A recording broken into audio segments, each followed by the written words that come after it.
was there for a new series that NBC was doing with directors. Once a month, a new director would interview somebody they worked with. For decades, Angie Dickinson remained tight-lipped about her relationship with Dean Martin. But in recent interviews, she finally opened up about the legendary entertainer. As one of Hollywood's most iconic leading ladies, Dickinson was no stranger to the spotlight, but her connection with Dean Martin was one that stirred curiosity and intrigue. Known for her roles in films like Rio Bravo and Ocean's 11, Dickinson had an affair with Martin in the 1960s, a time when the Rat Pack was at the peak of its fame. In her interviews, she reflects on their brief yet impactful relationship, offering insights into Martin's personality and the complexities of their connection, shedding light on a chapter of Hollywood history that had remained largely private. The early life of Angie Dickinson, a dream of Hollywood. Born Angeline Brown on September 30, 1931, in the small town of Combe, North Dakota, Angie Dickinson's childhood was rooted in the values of simplicity and hard work. Her father, Leo, worked as the editor and publisher of the town's local newspaper, the Combe Messenger. Growing up in a town where the pace of life was slow, Angie had little reason to believe that she would one day grace the screens of Hollywood. However, her exposure to movies at an early age planted a dream in her heart. Angie's father would often show films to the local townspeople, and these little screenings ignited a deep passion for cinema in young Angie. In 1942, when Angie was just 11 years old, her family made a dramatic move to Burbank, California. The move was prompted by her father's struggle with alcoholism, and her mother, Frederica, believed that a fresh start in California would offer a better life for the family. While the move was difficult, it would ultimately change the course of Angie's life. The bustling city of Burbank proved to be fertile ground for Angie's blossoming career. She quickly excelled in school, graduating high school at just 15 years old. Angie was bright and driven, winning an essay contest that had previously been won by her older sister. Early struggles and unexpected breakthrough. Before becoming famous, Angie lived a humble life, working regular jobs like many young women of the time. From 1950 to 1952, she worked as a secretary at Lockheed Air Terminal in Burbank, all the while taking courses at Adale Community College, and later earning a business degree from Immaculate Heart College in 1954. At one point, Angie considered becoming a writer, much like her father. However, fate had a different plan for her. In 1953, Angie entered a Miss America contest on a whim, just one day before the deadline. While she did not win the crown, she placed second, which was still an impressive feat. This achievement led to modeling opportunities with Beauty Parade, where her striking, expressive eyes captured the attention of those in the fashion industry. It wasn't long before Angie caught the eye of NBC, and small television roles began to flood in. She appeared on variety shows such as The Collegiate Comedy Hour, and even caught the attention of legendary singer Frank Sinatra, who would become a lifelong friend. Her first acting role came on New Year's Eve in 1954, when she appeared in an episode of Death Valley Days. This was just the beginning of what would become a fruitful and long-lasting career in Hollywood. Dean Martin's early years, from Steubenville to stardom. Dean Martin's early life, much like Angie's, was shaped by hardship and struggle. Born Dino Paul Crocetti on June 7, 1917, in Steubenville, Ohio, Dean was raised in an Italian-American family. His father, Gaetano, hailed from a small town in Italy, and his mother, Angela, had roots in both Naples and Sicily. Dean grew up in a household where only Italian was spoken, which made learning English a difficult challenge. This language barrier led to teasing and bullying at school, where Dean often found himself on the receiving end of cruel jokes. Steubenville was not an easy place to grow up. Nicknamed Little Chicago for its high levels of crime and corruption, The town had a rough reputation, and Dean's early life was marked by these difficult circumstances. To escape the tough streets, Dean tried his hand at boxing at the age of 15, adopting the moniker Kid Crochet. His boxing career was short-lived, filled with bruised faces and broken noses, but it was an important part of his journey to self-discovery. He later joked that he won all but 11 of his 12 fights. But the sport was not in the cards for him, and Dean quickly moved on to other ventures. At 17, Dean found his true calling in music, performing at local nightclubs in Steubenville under the stage name Dino Martini. His voice, smooth and soulful, captivated audiences, and soon he was performing in larger venues. Dean also worked odd jobs, such as dealing blackjack at illegal casinos, delivering bootleg liquor, and working at speakeasies to make ends meet. His big break came in 1940 when he officially changed his name to Dean Martin and joined Sammy Watkins's band as a featured singer.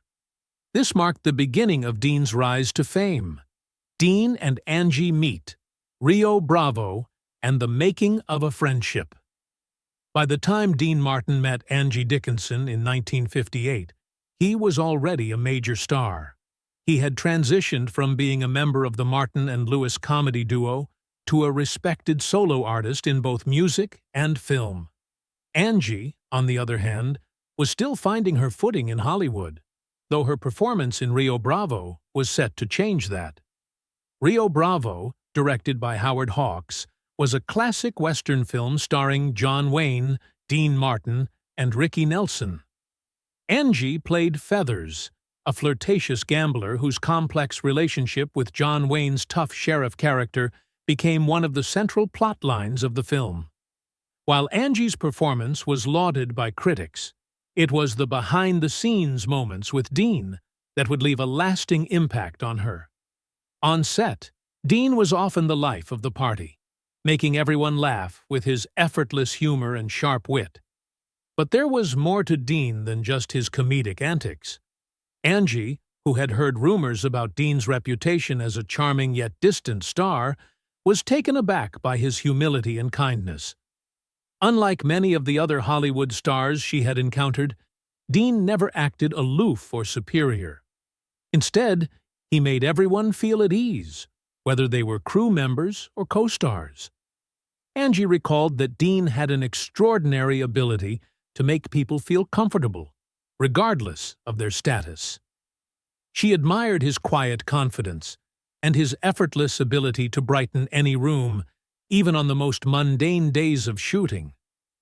Angie would later describe him as one of the most delightful human beings she had ever met. He was genuine, humorous, and, above all, compassionate. The chemistry between Dean and John Wayne. One of the defining features of Rio Bravo was the palpable chemistry between Dean Martin and John Wayne.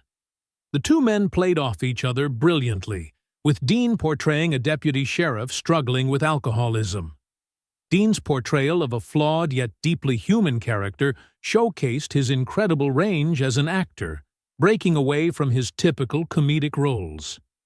The chemistry between him and Wayne set a new standard for the buddy dynamic in Westerns, influencing countless films to come. Despite his personal struggles, Dean's professionalism and dedication to his craft were never in doubt. His chemistry with Wayne was one of the highlights of the film, and it was Dean's infectious sense of humor and laid-back charm that helped balance out the otherwise tense and dramatic tone of the movie. He was not just the funny man. He was an actor who could hold his own in serious roles as well. The Pink Snow Incident. An example of Dean's humor under pressure. Even the drama on the Rio Bravo set couldn't keep Dean Martin from finding humor in the most unexpected situations. One of the most memorable incidents during the film's production occurred during a warehouse explosion scene. The plan was to blow up the warehouse for dramatic effect, but no one had anticipated the presence of pink paper stored inside the building. When the explosion happened, pink debris showered down, ruining the shot. This chaotic event, dubbed the Pink Snow Incident, became an unforgettable moment in Rio Bravo history. Director Howard Hawks, known for his fiery temper, reportedly unleashed a tirade that became part of the film's lore. However, even in the face of such a setback, Dean's humor managed to diffuse the tension, lightening the mood and keeping the cast and crew from spiraling into frustration. The end of the legendary duo, Dean Martin and Jerry Lewis. By the time Dean Martin and Jerry Lewis filmed Hollywood or Bust in 1956, their once iconic partnership was rapidly unraveling. The years of laughs, pranks, and shared success were giving way to tension, mistrust, and frustration. Martin, who had always been the more laid-back and sophisticated half of the duo, found himself increasingly alienated by Lewis's manic energy and demanding behavior. It was during the filming of Hollywood or Bust that the relationship between the two came to a head. Dean Martin, with a cold and blunt remark, confronted Jerry Lewis, saying, "You're nothing to me but a dollar sign." Those words, sharp and dismissive, struck right to the core of their fractured friendship, revealing the deep fissures that had formed over the years. For Martin, the years of performing alongside Jerry, the clownish comedian, had become increasingly exhausting. Martin had always been the smooth, unflappable foil to Lewis's high-energy antics, but as the years wore on, he began to feel stifled, as though his talents were being overshadowed by Lewis's wild and unpredictable comedic style. The frustration had been building, culminating in this devastating exchange. For Lewis, who had always seen their partnership as a family, the words were crushing. It was more than just a business relationship for him. It was a deep friendship that had been nurtured for over a decade. And now, it seemed, it was falling apart at the seams. The final performance together, Copacabana, 1956. The fallout from Hollywood or Bust was swift. Dean Martin and Jerry Lewis, who had once been inseparable, now found themselves on opposite sides. Their final performance together took place on July 25, 1956, at the famed Copacabana nightclub in New York City. The occasion should have been one of celebration, marking the 10th anniversary of their partnership, but instead, it became the final act in their tumultuous relationship. The night ended on a bitter note, with the two men walking away from each other, their friendship in tatters, leaving a hole in the hearts of fans who had witnessed their meteoric rise. Jerry Lewis, in particular, struggled with the dissolution of their partnership. The act that had brought them both to fame had been built on a delicate balance of chemistry, Martin's cool, collected persona perfectly complementing Lewis's outlandish slapstick comedy. But as the years went on, that balance had been disrupted. By 1956, Lewis was not just a comedian. He was a star in his own right, with his own films, his own identity, and a rapidly growing ego. Martin, whose career had also been flourishing, wanted to distance himself from the partnership and pursue his own path. But the way things ended left him bitter and frustrated. He could not bear to watch their final film, Hollywood or Bust, and the pain of their split would linger for years. Their last public reunion came in 1989, when Jerry Lewis brought a birthday cake to Dean Martin on stage in Las Vegas. The gesture, light-hearted and filled with nostalgia, seemed to soften the years of resentment. Jerry joked, "Why we broke up, I'll never know," a comment that seemed to encapsulate the bewilderment and sadness both men likely felt at the time. Despite their differences, the bond between them had never completely vanished. However, it was clear that the magic they had shared as a comedy duo could never be recaptured. The Dean Martin Show, a new era of entertainment. In 1965, years after the split with Jerry Lewis, Dean Martin embarked on a new chapter in his career with The Dean Martin Show. The show quickly became one of the most beloved variety programs on television, with its perfect blend of entertainment, humor, and music. The relaxed, carefree nature of the show reflected Martin's persona: unpredictable, spontaneous, and always full of surprises. Right from the start, Martin's charm and wit set the tone, with his opening segment often involving him sliding down a fireman's pole to kick off the evening's festivities. This light-heartedness, coupled with his easygoing demeanor, made the show feel like an intimate gathering with friends, where anything could happen, and viewers were always in for a good time. Despite his reputation for drinking on the show, it was later revealed that Martin's cocktails were often just apple juice, part of the persona he had carefully crafted over the years. He cultivated an image of being effortlessly cool and relaxed, a man who could enjoy life without taking anything too seriously. The show's success also rested on its comedic moments, many of which were spontaneous. One of the most famous segments was the Mystery Voice Contest, where viewers would hear a voice singing "Strangers in the Night." The joke was that the voice belonged to none other than Frank Sinatra, and it wasn't until Sinatra himself appeared on stage to claim the prize that the audience realized they had been in on the joke all along. This kind of playful irreverence made The Dean Martin Show a hit, with NBC eventually signing a record-breaking $34 million deal to keep it going for another 3 years. The show would run for a total of 9 years, producing 264 episodes. The success of the show wasn't just about its longevity. It was about how fresh and exciting it remained. Each episode felt like an adventure, filled with moments of genuine surprise and unpredictable fun. One of the most enduring aspects of the show was Martin's interactions with his fellow performers.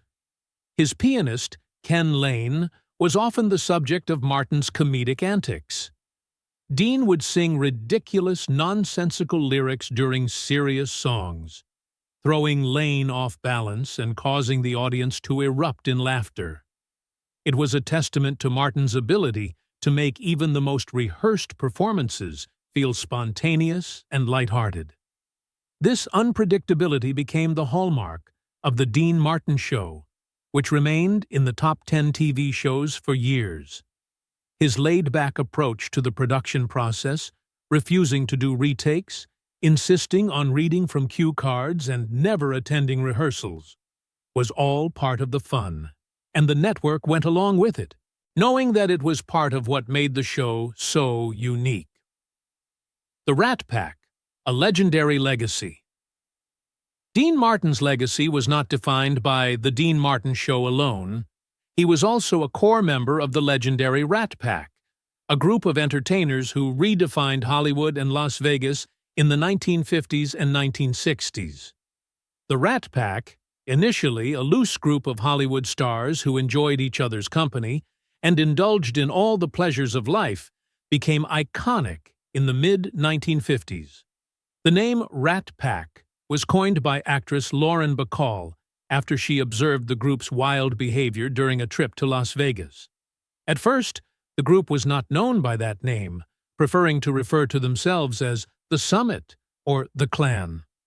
The Rat Pack's core members included Frank Sinatra, Sammy Davis Jr., Peter Lawford, Joey Bishop, and, of course, Dean Martin.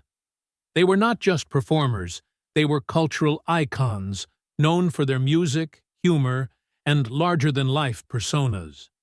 Their shows at the Sands Hotel in Las Vegas were legendary, drawing huge crowds eager to witness the effortless magic of the group's dynamic. Martin, with his smooth voice and charming persona, was the group's anchor, and the group's performances felt less like a staged show and more like an impromptu gathering of friends. The playful jabs, the banter, and the laughter were all part of the magic, making their performances unforgettable. The Rat Pack wasn't just about fun and glitz. They were also politically conscious. They refused to perform at venues that discriminated against Black or Jewish entertainers, a bold stance during an era when segregation and discrimination were still widespread, especially in Las Vegas. Martin, Sinatra, and Davis became symbols of inclusion, using their fame to challenge the status quo and support their fellow performers. A complex personal life. Dean Martin's personal life was just as eventful and complex as his career. He married 3 times and had 8 children. His first marriage, to Elizabeth Betty Ann MacDonald in 1941, lasted until 1949. The marriage ended in dramatic fashion after Betty discovered that Dean had been seeing another woman, Jean Beggar, and wedding invitations for their upcoming nuptials were sent out. This betrayal marked the end of their relationship, and shortly after, Dean married Jean. The second marriage lasted 24 years and produced 3 children, but it too ended in divorce in the 1970s.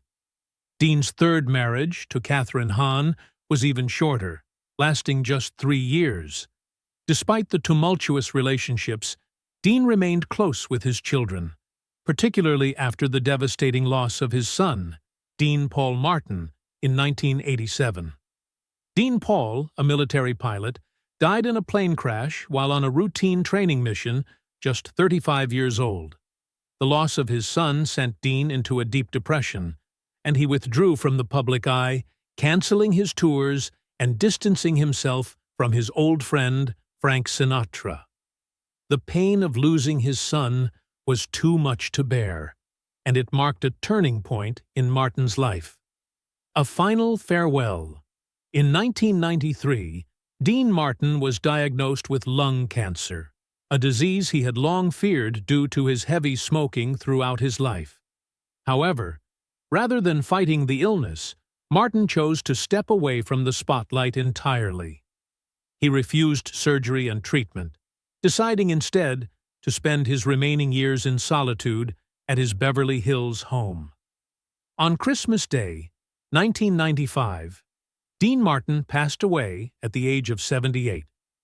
His death sent shockwaves through the entertainment world, particularly his old friend Frank Sinatra, who had referred to Martin as his brother. In the years following his death, Martin's legacy continued to live on through his music, his television show, and his undeniable impact on American culture. His tombstone bears the words of his most famous song, "Everybody Loves Somebody Sometime," a fitting tribute to a man who had touched the hearts of millions with his humor, charm, and music.